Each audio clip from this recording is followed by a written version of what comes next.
이곳 속리산으로 석세스 아카데미 오신 여러분 환영합니다. 정말 잘 오셨어요.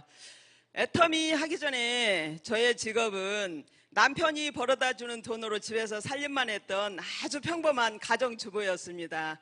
애터미를 하게 된 동기는 저랑 같이 한 동네에 살고 있는 동네 언니가 애터미 세미나 하는데 한번 가보자고 전화를 했는데 저는 그 전화를 받고 정중하게 거절을 합니다.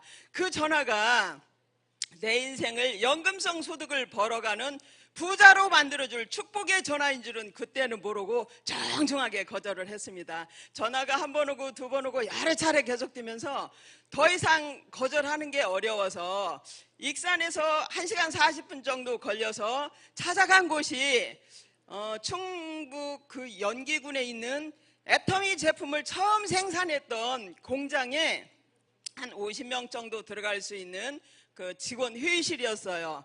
회장님께서 지금의 이 애터미가 처음 세미나 시작할 때 딸랑 17명 많고 세미나 하셨다고 하시는 말씀 여러분 기억하세요?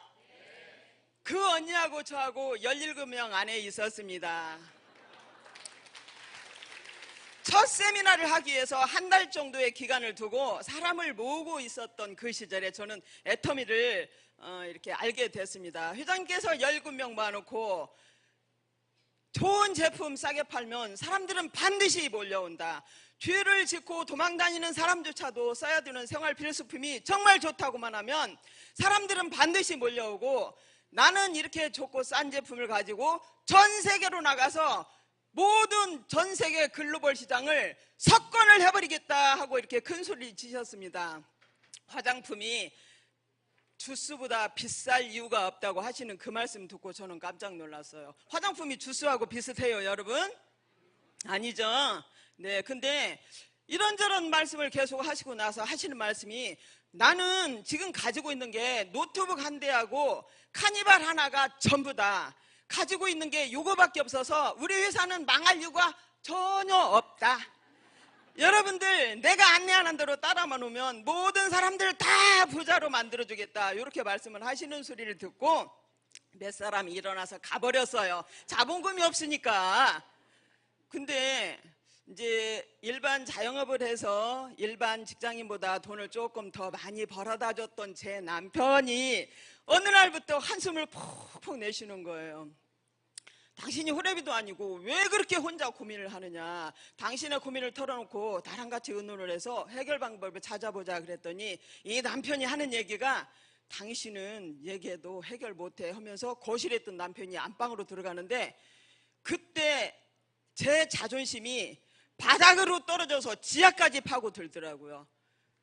저처럼 능력 없는 아줌마는 자기 고민을 털어놔도 해결을 못한다는 그 얘기를 한 거잖아요. 무시한 거죠. 자식을 들이나 낳는데 잘생긴 아들하고 딸하고 저를 그렇게 능력 없다고 무시를 하더라고요. 며칠이 지난 어느 날 이 남편이 좀 일찍 들어오더니 우리 집에 있는 돈으로 앞으로 우리가 얼마 정도 먹고 살 수 있는가 물어보는 거예요. 저는 아무 생각 없이 우리 집에 돈 하나도 없어. 그랬더니 저를 물끄러미 바라봐요. 내가 그동안에 벌어다 준 돈이 얼만데 돈이 한 푼도 없다고 그 얘기를 하느냐고 눈으로 말을 하는 거예요. 당신이 벌어다 주는 돈으로 지금 살고 있는 이 집 샀고 우리 아들 딸 4년제 사립대 졸업시키는데 학자금으로 썼고 우리 먹고 살았고 지금부터 당신이 버는 돈으로 우리 노후에 먹고 살면 된다. 그랬더니 이 아저씨가 한숨을 땅이 꺼지 계시면서 내가 이 나이에 무슨 새로운 일을 해서 우리 노후에 먹고 살아를 돈을 벌지 하는 거예요. 저는 속도 모르고 그냥 하던 거 해.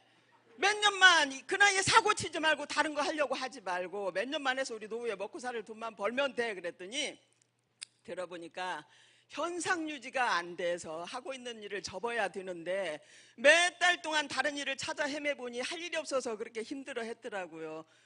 연금성 소득이 있는 그런 일을 하지 않아서 본인이 아이들 다 성장을 시켜놨는데도 노후에 뭔가 다른 일을 찾아서 헤매야만 했을 때 내가 만약 애터미를 하지 않았다면 남편한테 지금 이 얘기를 듣는 순간에 내 억장이 얼마나 무너졌을까 생각을 하니까 애터미를 만난 게 얼마나 감사하던지요. 회장님께서 언젠가 세미나 때 이런 말씀을 하셨어요. 남편들이, 여기 계신 여성분들의 남편들이 직장에 가서 돈 버느라고 얼마나 힘든 줄 아느냐. 겨우겨우 하루하루 정말 힘들게 견디고 있는데 집에 있는 처자식을 생각하면 그만둘 수도 없고 겨우 견디고 있는 그 남편한테 아빠 힘내세요, 우리가 있잖아요, 그딴 소리 좀 하지 말라고 회장님이 그러셨어요. 저는 그 순간에 남편한테, 여보, 당신 그동안에 우리 식구 생계 책임지느라고 정말 고생했는데 지금부터 그냥 쉬어. 돈 버는 일은 내가 알아서 다 책임질게. 그랬더니 이 남편이 저를 바라보더니, 당신이 뭘 할 수 있는데, 내가 알아서 다 할게. 차도 하나 골라. 내가 차도 사줄게. 무슨 차? 벤츠가 됐든 BMW가 됐든 골라. 그거 사줄게. 그거 타고 다니면서 그냥 놀아. 우리 집에 지금부터 돈 버는 일은 내가 알아서 다 한다. 그랬더니 이 아저씨가 눈만 꿈뻑꿈뻑 하면서 저를 바라보더라고. 여러분, 지금 믿을까요, 안 믿을까요? 제 남편이. 여기 보세요, 여러분. 왕관을 쓰고 있는 백조 보이시죠? 지금은 믿습니다. 회장님께서 어느 날 그 집안의 값은, 한 집안의 값은 돈을 가장 많이 버는 사람이 값이라고 했는데, 저 절대로 갑질은 하지 않았는데 제 남편이 저를 알아서 갑으로 만들어 줬습니다. 제가 하고 있는 집안일을 혼자서 다 하고 있고요. 값으로 살아가는 그 기분 여러분 누리고 싶지 않으세요? 이곳 속리산에 놀러 가자고 꼬셔서 끌려오신 분 계신가요? 아, 여러분, 끌려오셨어도 제대로 1박 2일 동안에 잘 들어보세요. 여러분 인생에 정말 중요한 터닝포인트가 될 수도 있습니다. 여러분, 오늘 오신 모두가 애터미를 통해서 모두가 다 부자 되시기를 바라면서 이만 마치도록 하겠습니다.